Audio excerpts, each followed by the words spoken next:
Join computer audio.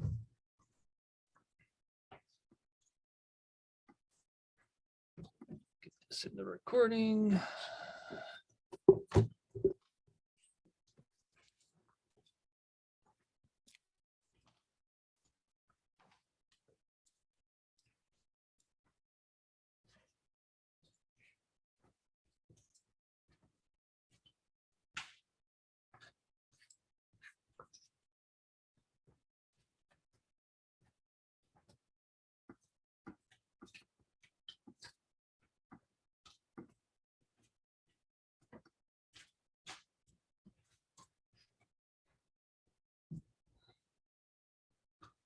I'll give you just 2 more minutes at most.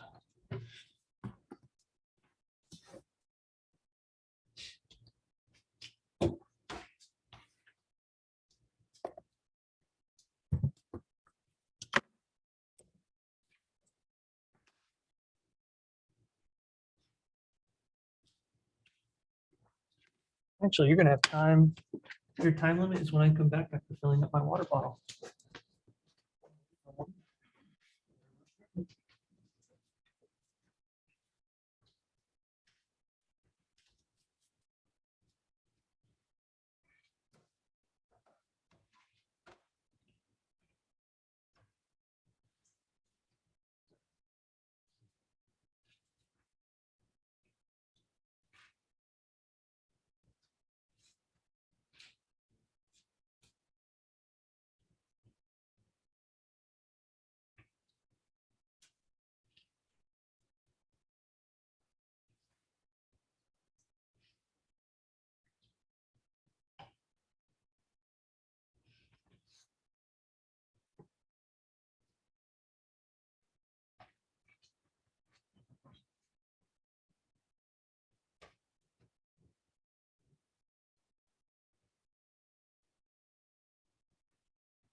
I was just hearing a comment about how fast I was walking, not about the answer, right?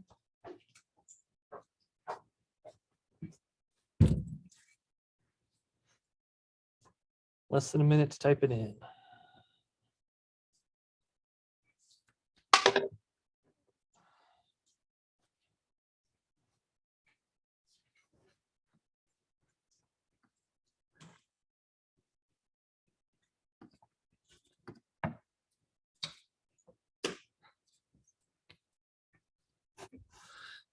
All right, looks like I got all 8 anyway, so I don't know what people were complaining about. All right, in case someone wants to change their answer, double check. I'm gonna lock in 5, 4, 3, 2, 1. And yay, everyone got it. I think 2 times x times sine of x squared plus y squared.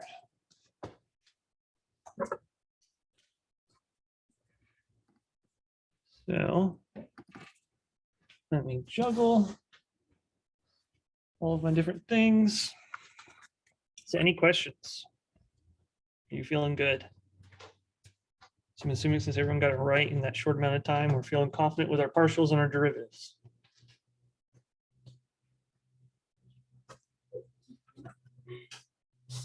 All right.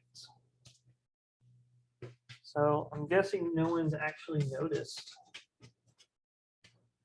because I just noticed when I was going back to make sure that you could hear me when I sit in the back of the room like I like to.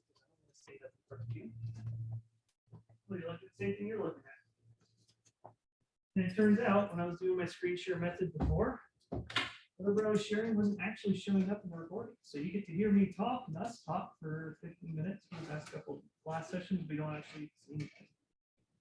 But this is a tried and true method that I've done before. Just slightly different. Go adjust it so it's not going to be as full screen, but it'll now show up in recordings. So I'll drop the pen. Let me move this.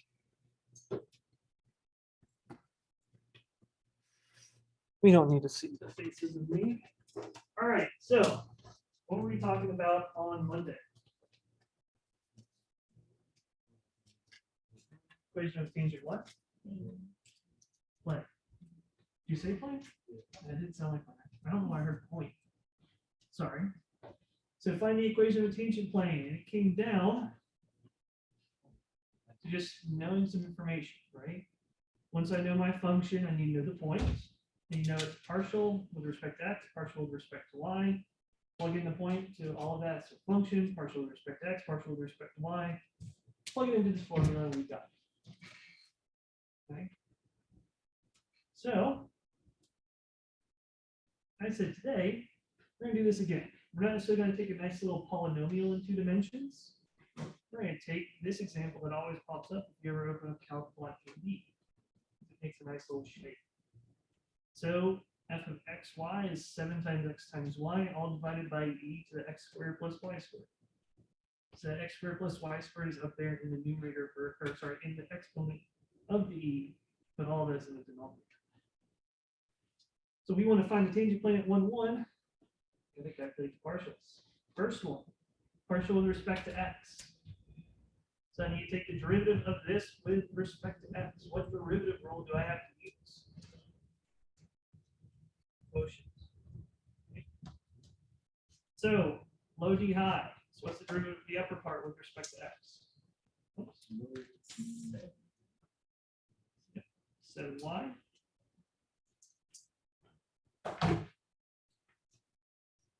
E to the x squared plus y squared. So that's the low. So low derivative of high. Derivative of 7 times x times y with respect to x is just 7y. Then I subtract from it high below. It's the upper part, the numerator, times the derivative of e to the x squared plus y squared. Now after the daily quiz on Monday, hopefully you feel confident you know what the answer is. What is it?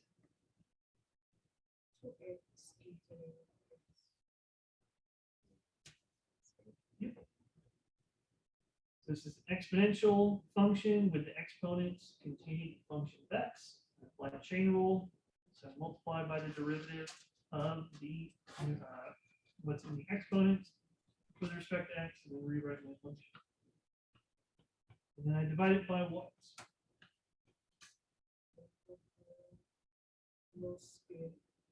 Squared. E to x squared plus y squared. One of these squared. So the calculus is done. But what should I probably do? Clean it up, right? And the real motivation behind this is because this partial that we just calculated, to get this equation of tangent plane, what am I going to have to do with it? To get for the equation of tangent plane, why do I need the partial? What do I do with it? Plug in the point, right? So I probably want to clean this up so it's a little bit easier to do a calculation later on. As is, calculus wise, good for our purposes. And let's make it a little bit nicer. So, what do you see?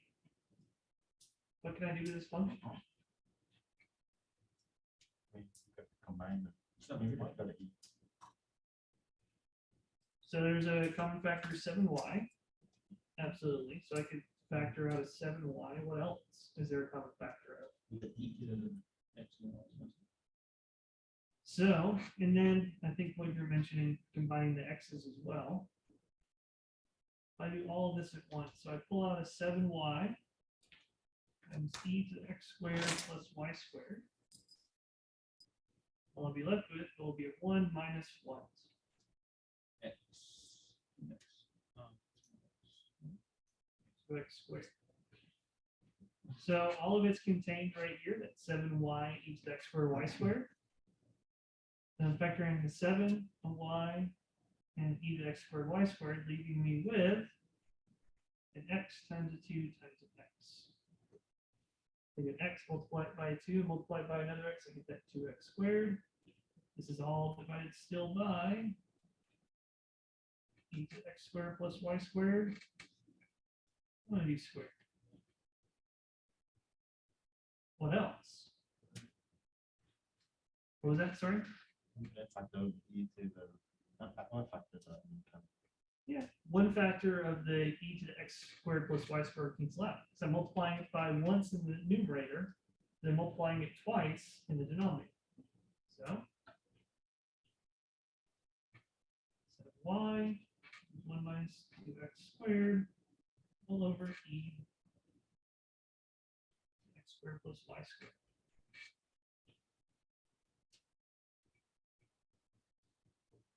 Then I look at this, any other simplifications I might want to do that I see? Yeah, I could expand. I could distribute that y through if I wanted to. Anything else? Yeah, I'd agree there's nothing really more to do here. Because if I wanted to be really utilitarian about it, if I distribute that 7y through, I'd have it appear in 2 spots, which means I'd have to replace a y twice later on instead of just having to replace it once like I do here. That's just me trying to be super efficient. And when I mean super efficient, I mean very, very lazy. I won't have to do more work later. All right, it's partial with respect to x. What about with respect to y?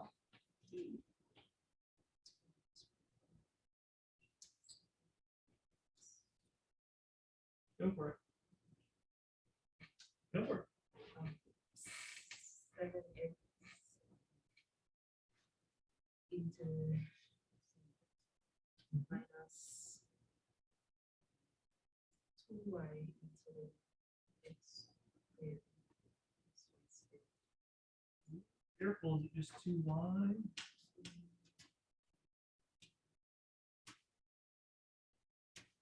So it's low D high, high D low. So what was it? Oh, you want the whole answer? The whole answer. Sorry. Yeah. I thought she was going for the whole answer. All right. So someone else needs to. What's the next part?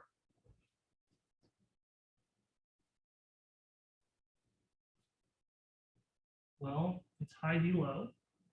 So I leave this 7 times x times y. And I got to multiply it by the derivative of e to the x squared plus y squared, but with respect to y.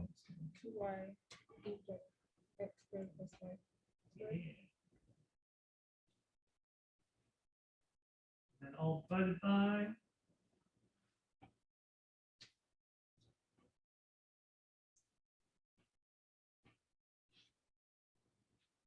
we're going to get similar flavor here, right? Just flip the x's and the y's. I factor out a 7x this time instead of 7y times an e to the x squared plus y squared, giving you the 1 minus what?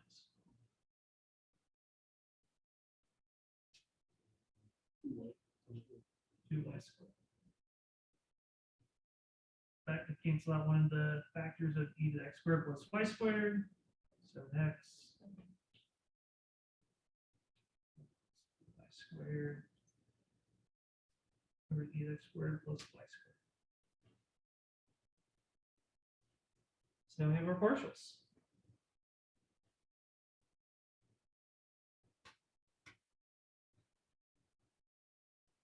So remembering if x, y was 7 times x times y over e to the x squared plus y squared, we just found out that partial with respect to x is 7 times y times 1 minus 2x squared over e to the x squared plus y squared, and y, the partial with respect to y. So x, 1 minus 2y squared, all over e to the x squared plus y squared. So just kind of summarizing all of the data.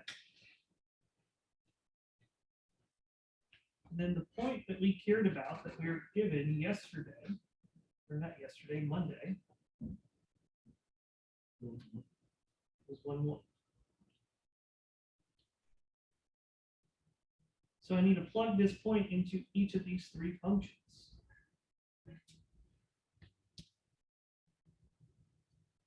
We'll plug the top one, just replace x's and y's with 1s. So 7 times a 1 times a 1 over e to the 1 squared plus 1 squared.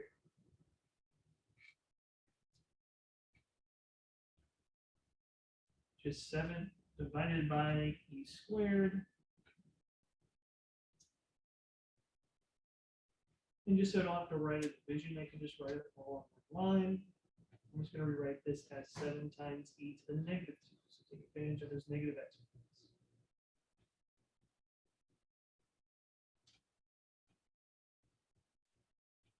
Whoops, I didn't stop and ask you. We do feeling good so far? Yeah. Cool. All right. Oh, another thing. I always have to keep repeating it until probably after spring break until y'all start believing me. Do not be afraid to be the dissenting no. All I need is one person to say no, and I will continue explaining whatever your help you need. Okay? It's not about the group, it's about every individual. So, plug in this point into the partial. What's it going to be?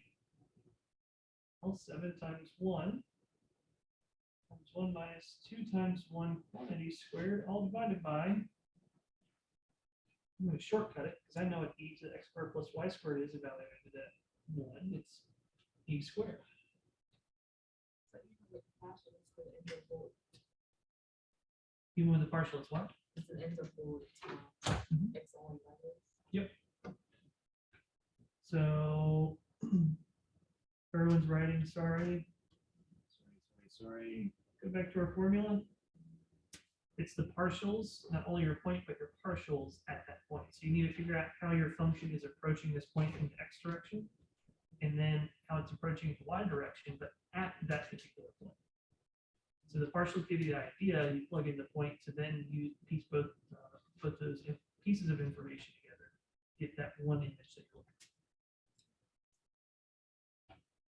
for. All right, back down to what we were at. Space anyway. All right, so I need to simplify this. All right, again, we can do some of this stuff in our head. It's not that we're trying to do it all at once. My brain can't process it all at once, even though it's just a bunch of multiplications of 2s and 1s. So just read off to yourself piece by piece and do it. 1 squared is 1, 2 times 1, 2. All right, what's 1 minus 2? Negative 1. Now I have a 7 times a 1 times a negative 1, giving me negative 7. So I get a negative 7 in the numerator. I'm dividing it by an e squared, and again, just so I can rewrite it all on one line, it's going to be an e to the negative 2.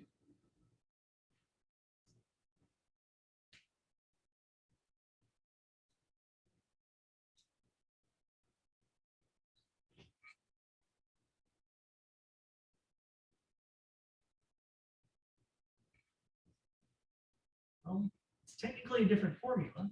Right? It's 7 times my x, which just happens to also be 1, times 1 minus 2 times y squared, but y also happens to be 1.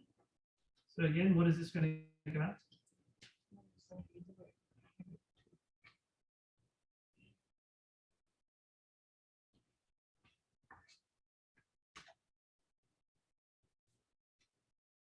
The equation.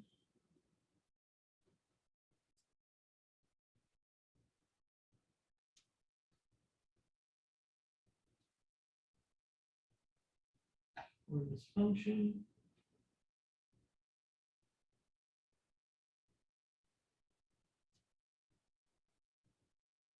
At the point 1, 1 is c is equal to my function evaluated at this point, which is 7 times e to the negative 2. Plus my partial with respect to x.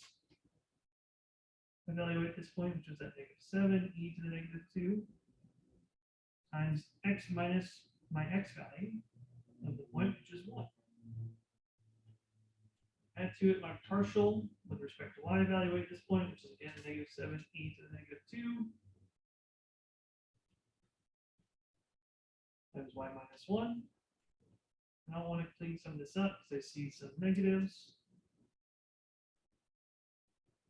7e to the negative 2 minus 7e to the negative 2 times x minus 1 minus 7e to the negative 2 y minus 1.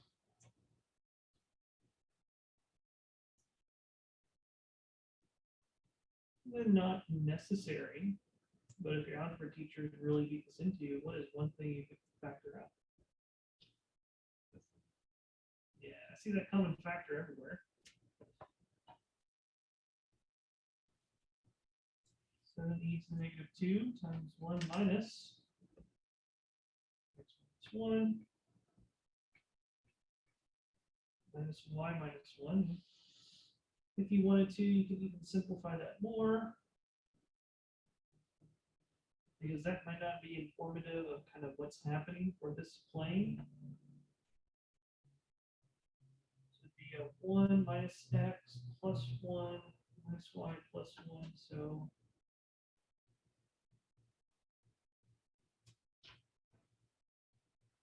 oops, 3 minus x minus y.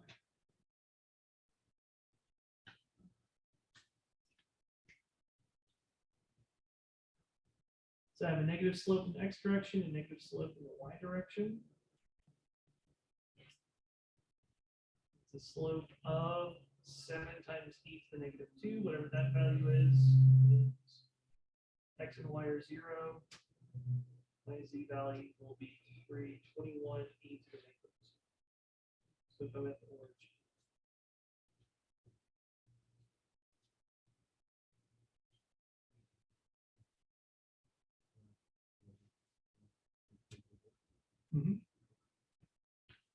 So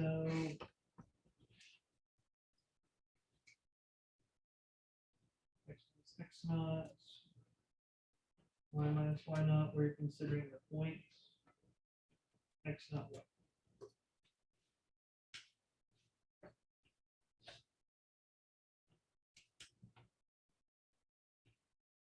Since the x value of my point here is 1, the y value is also 1, so the x minus the x value, which is 1, y minus the y value, which is 1.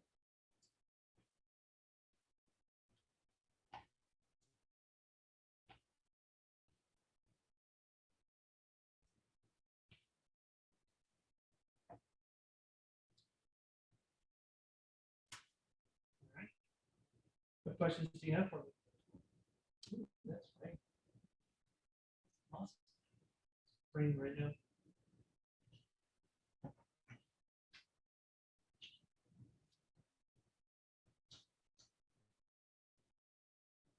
All right. No questions?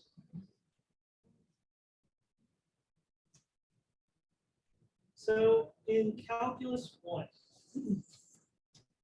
every function that you run across differential.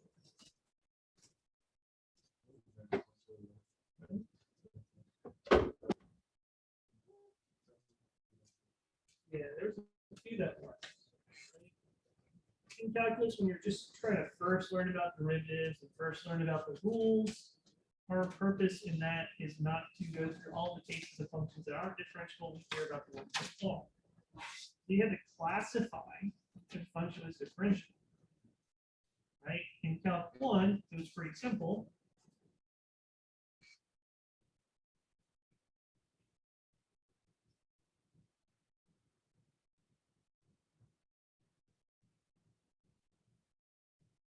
If the limit exists, it's differentiable at the point x. Okay. Whenever it gets to multi-dimensions, it's a little bit harder because, again, with the limit on one lot, on a single number line, there's only 2 ways you can approach it. Right? From the left or from the right. When we get to 2 dimensions, so we have a point that we're considering about how many different ways can I approach a single point in 2 dimensions. There's an infinite number of ways I can do it. So there's no longer this availability, at least easily, to go straight to my definition of derivative in 2 dimensions. say, oh, I just need to look at the definition and make sure it works out. We need a little bit of a stronger tool. So we developed the following.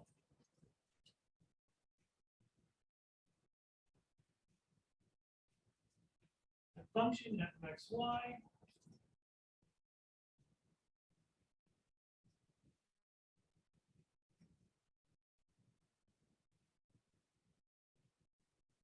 is differentiable at a point not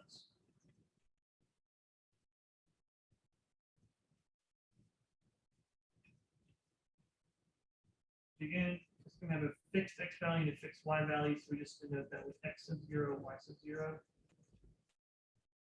Instead of saying x 0, that may be cause some confusion, we say x null. That's obvious, right?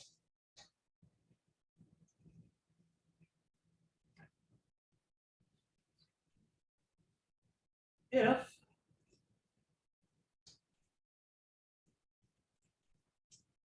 for all points in a delta neighborhood,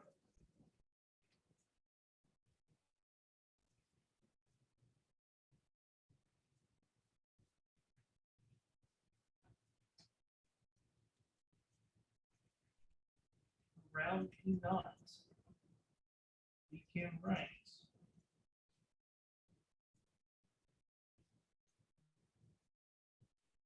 my function as essentially the linear plane or the tangent plane at that point. Linear tangents are linear. So that is my f at my point. Partial at the point.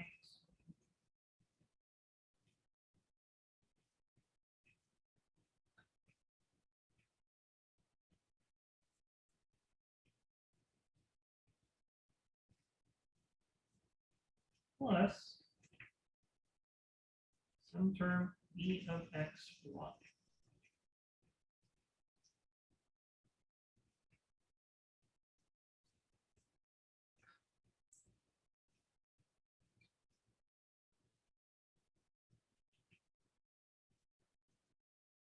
So those first three terms of this sum are the what?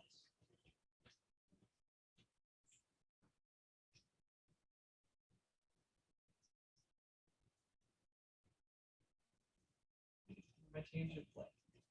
Right? It's representing my tangent plane. And plus this e. And that's what's going to determine whether or not we're differentiable.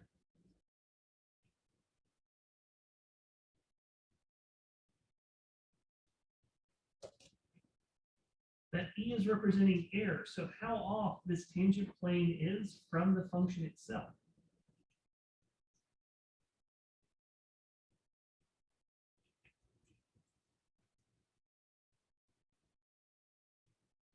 And if I want my overall function f of x to be differentiable at this point, I'm going to need that error term to satisfy the following limits.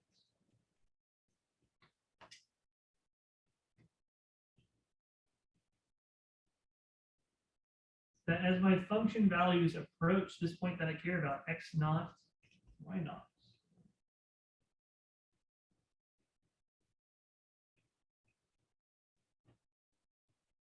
limit of the following ratio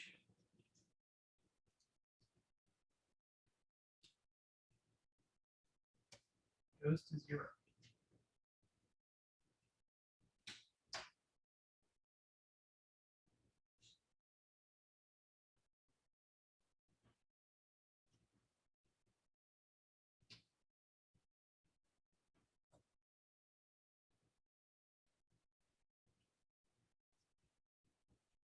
So what's happening with this limit?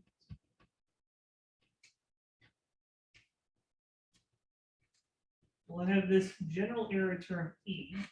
There's not much I can necessarily derive from there at this moment. But what's in that denominator?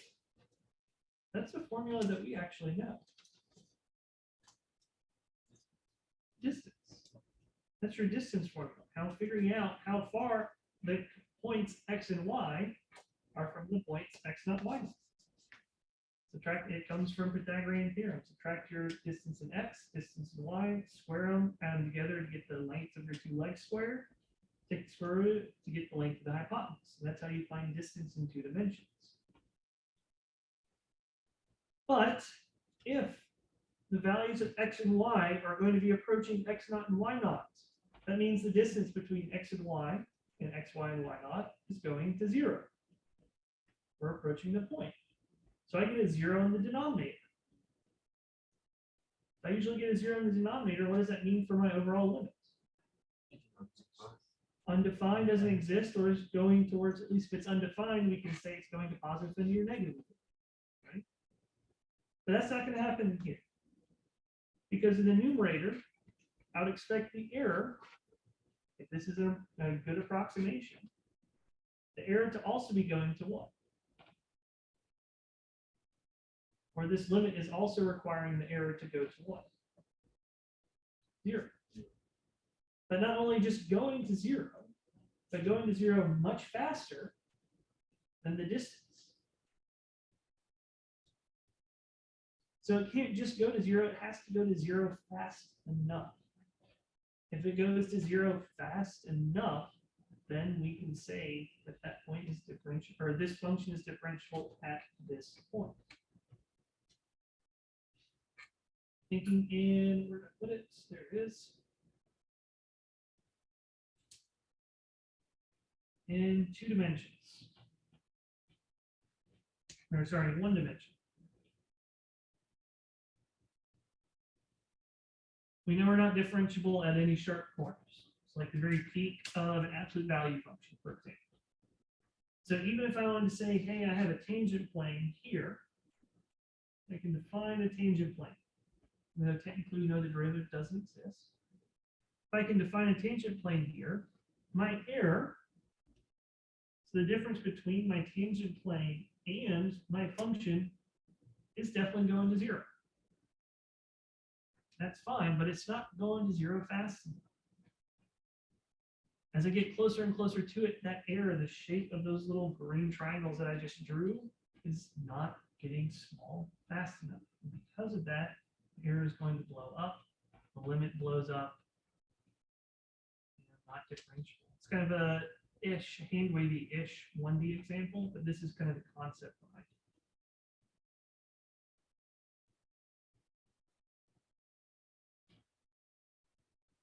So what we're going to just focus on, because those limits are pretty hard to evaluate sometimes unless you're just given really, really simple examples.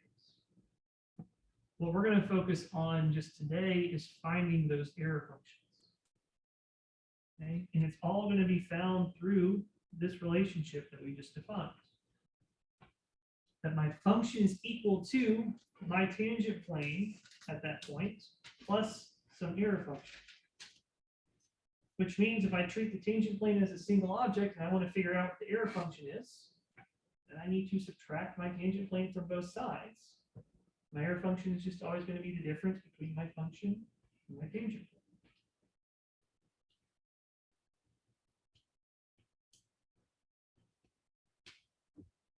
So by this definition, the error function is always equal to my original function, x naught y naught is x.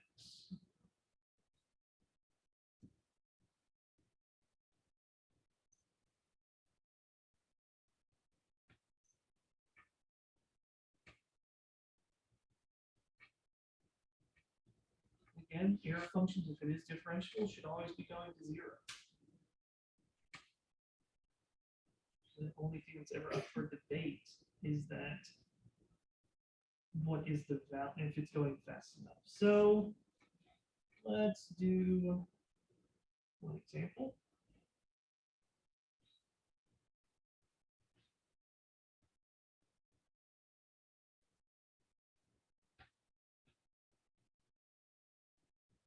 We're going to find an error term, e of x, y, for the function. Let's start small, 3x minus 4y squared.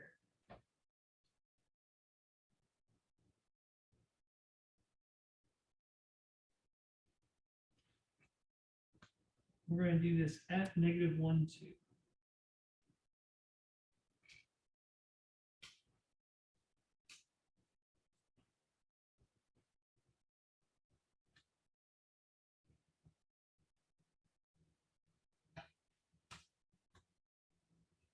So to find this error term to help determine if this function is differentiable, which hint, just based on its form, do you think this is a differentiable function in 2 dimensions? Polynomial. Polynomials are very nice. That's part of the reason why we study them for so long. So this should be differentiable. So we know we should get error function that should be going to 0. The question is just if it's going fast enough. But we're not necessarily going to determine that today. But I have the function. What do I also need to determine? Yeah, the partials. So overall, I can give what? Ooh, not lie. Blank. But yeah, you know what you're going for. Just pick on tangent point. So the partial with respect to x, which means this is the derivative with respect to x of this function, 3x minus 4y squared, while holding y constant. What is that derivative going to be?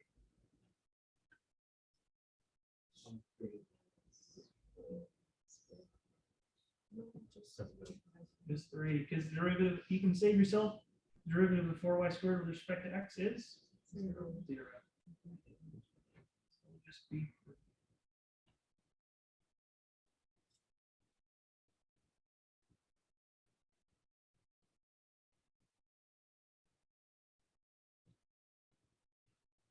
what about the derivative of 3x minus 4y squared with respect to y?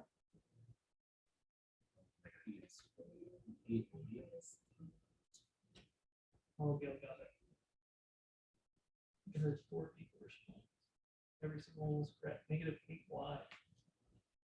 So then I just need to figure out, okay, what is my function evaluated at negative 1, 2? What is my partial with respect to x evaluated at negative 1, 2? And my partial with respect to y?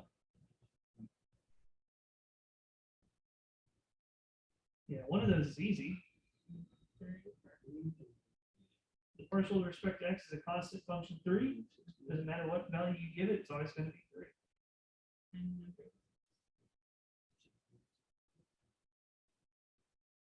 What's the top one? Actually, sorry, you're talking about the partial with respect to y. Yeah. That's negative 16. What about the function evaluated at negative 1, 2?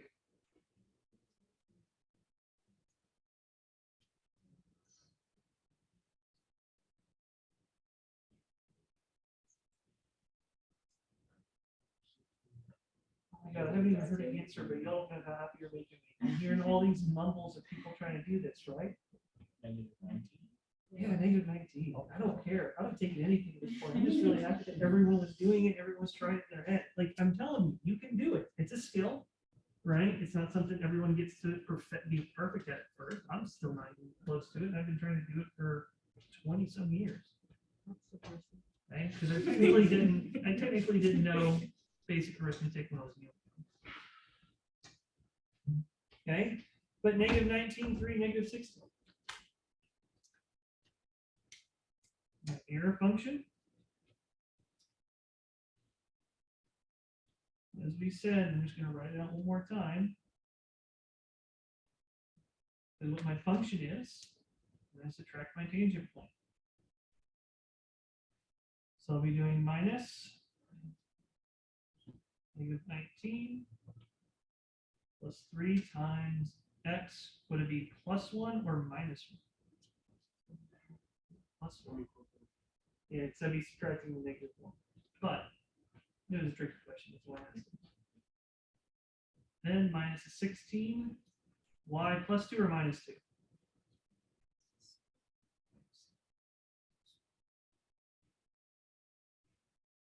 So instead of just going ahead and distributing that negative through, because I knew I'd have some interaction between negatives and positives, I just made sure I kept it as subtracting my equation of the tangent plane at the point negative 1, 2.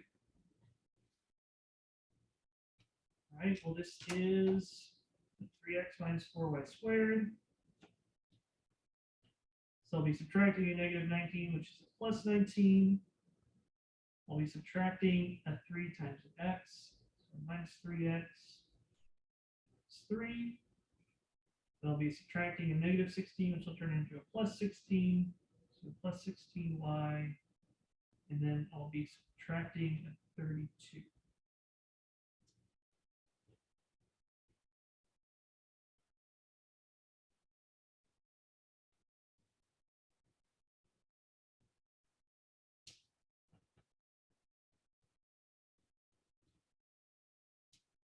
All right. Let's see what you got. We got some y squares, we got some x squareds. Or not x squared, we got some x's. So I only see one y squared. Is that negative 4y squared? I only see one y. So plus 16y. What about x terms? Yeah, they'll cancel. So I don't have any x squared terms. Nothing combined there. Look at my x terms. I have a plus 3x and I have a minus 3x. Plus 3x and the minus 3x are going to cancel each other out. Then I just got to figure out what these constants are. So 19 minus 3 minus 32.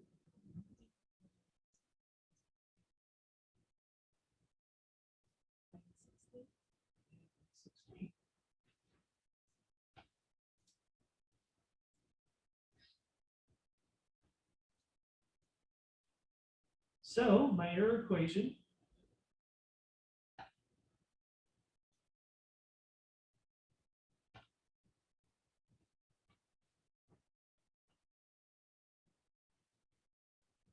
negative 4y squared plus 16y minus 16. Ooh, what can I do with that? Yeah. Oops. Sorry, I thought you were saying factor for y, because we're going to factor this, not I forgot y. But thank you.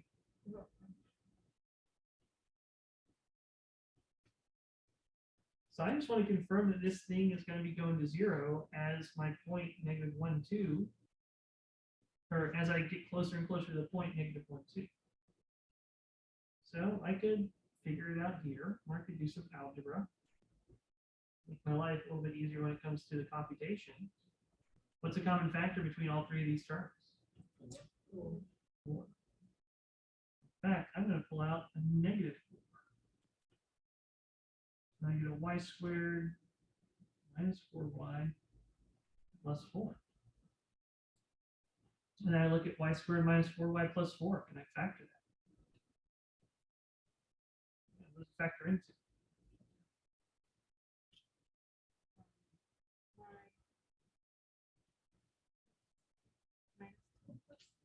Yep, perfect. Y minus 2 quantity squared.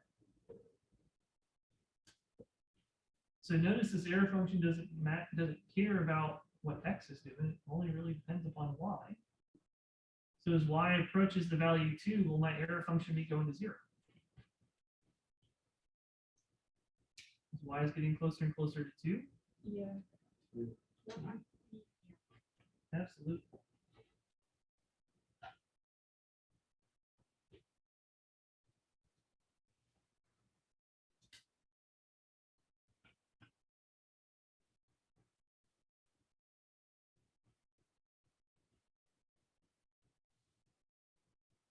So this isn't confirming that we're differentiable at the point, because if I really wanted to confirm that it was differentiable, I'd have to consider the limit as that's on my screen again. Xy approaches negative 2 of my error function, which is negative 4 times y minus 2 squared divided by the square roots x plus 1 squared plus y minus 2 squared. That is the limit I have to figure out.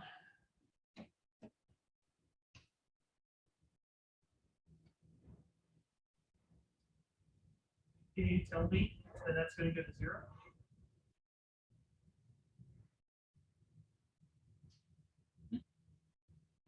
What was that? So, all right, root. Denominator goes to 0, right? Yeah. And I can't just say, oh, well, the numerator only has a y term, I only have to consider the y, because when I consider the entire limit, the entire function is a function of both x and y. So I can't try to isolate just a single variable, that little trick that we've done in the beginning of the semester. In fact, what you have to do is something really weird. Let's see if I can remember. The textbook does this example, and I hate it. Because it's like, oh, hey, this is obviously less than or equal to, oh, we handled that before, actually.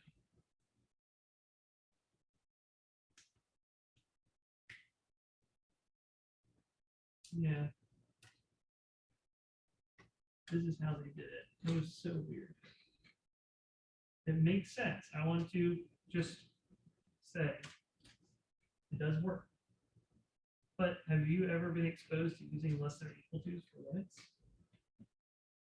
That's just, I don't know why the textbook does it. But it's also the difficulty in some of these.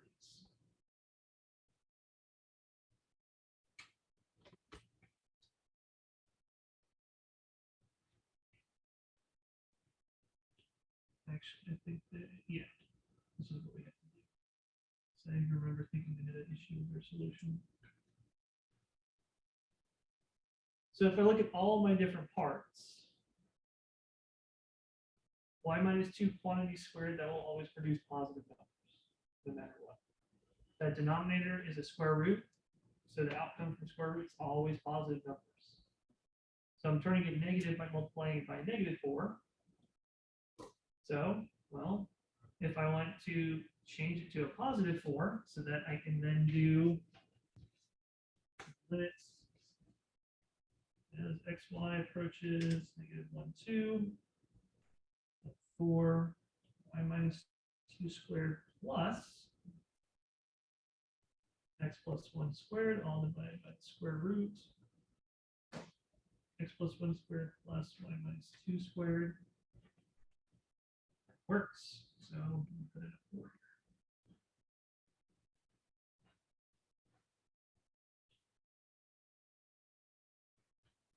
So all I did was add in.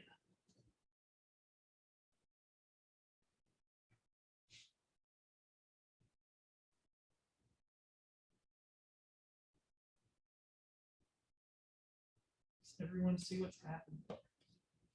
Why it's a less than or equal to still. To kind of mumble through the explanation. Yeah, there you go. See? That's what I want. I want that confident. No, I don't. So I have 4 times y squared minus 2. That's a positive value. If I add anything to it, it's going to just create a slightly larger value. So what I'm typically doing is adding to that function 4 over x plus 1 quantity squared over that same square root.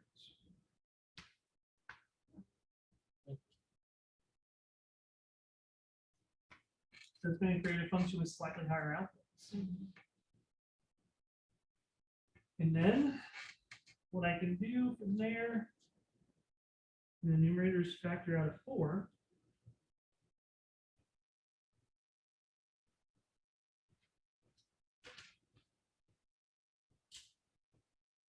Me and rearranging it to match up to see what's about to happen.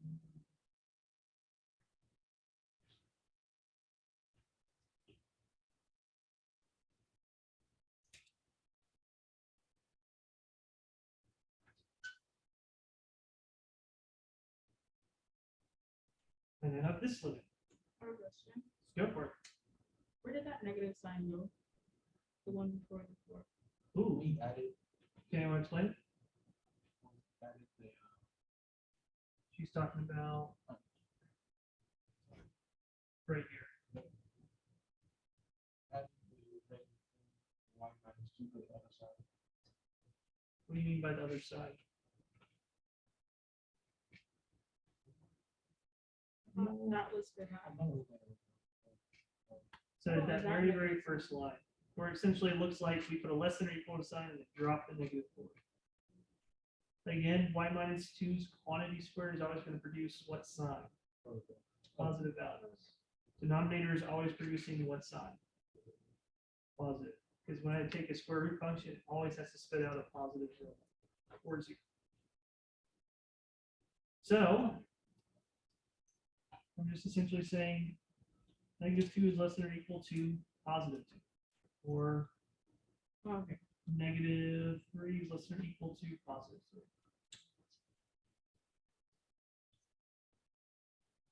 All right, so now I get to that limit, x squared plus 1 plus, or x plus 1 squared plus y minus 2 squared divided by the square root of a similar thing. What's going to happen there?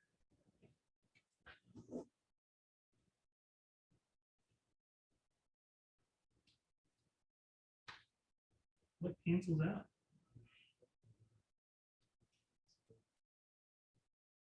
Well, it's not the squared.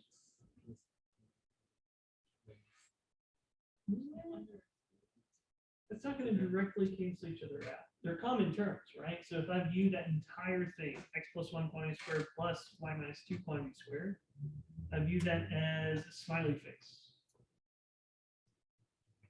So I have 4 times the smiley face, then divided by the square root of the smiley face.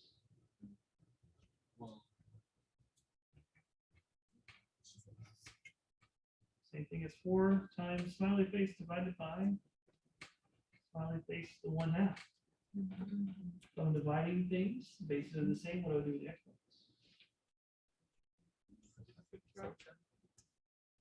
Subtract, giving me a 4 times the smiley face to 1/2. So this becomes 4 times the square root of x plus 1 squared plus y minus 2 squared.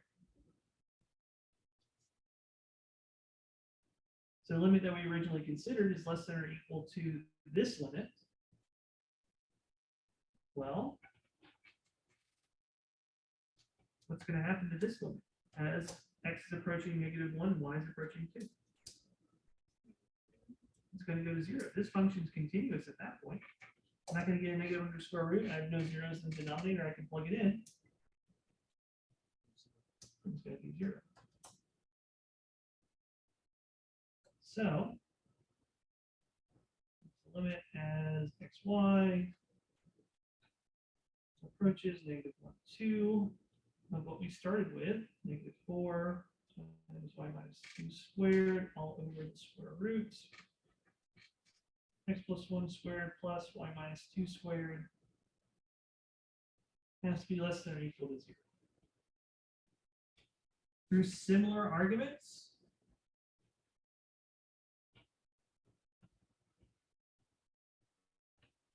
I can bound it below.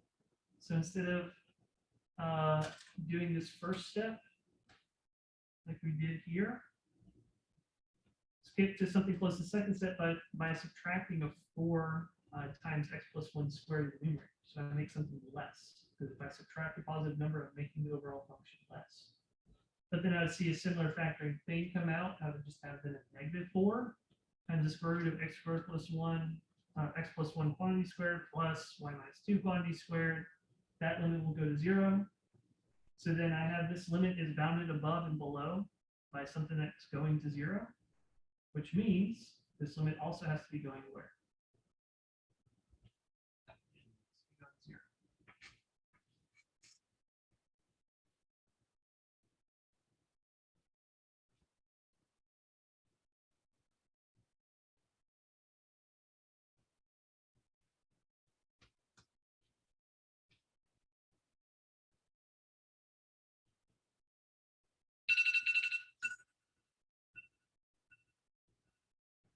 I already see the time. It's way late. I didn't plan to do this, but some people seem interested enough. I'm also a nerd. I love talking about this. So,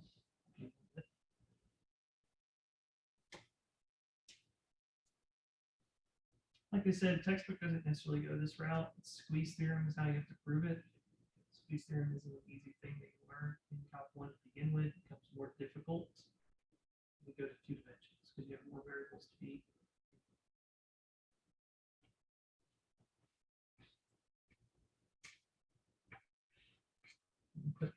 below this.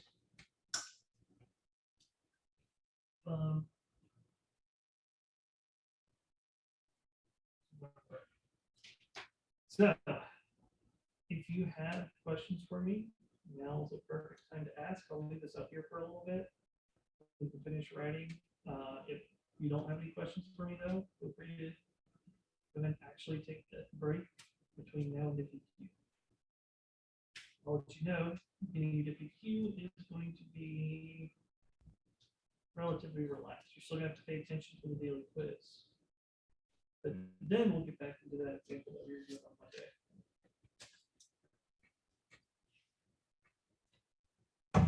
It's like I said, I'm gonna leave this up for a little bit. If you want to keep writing it down.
Is everyone done writing? Looks like, oh wait, no, we got one person.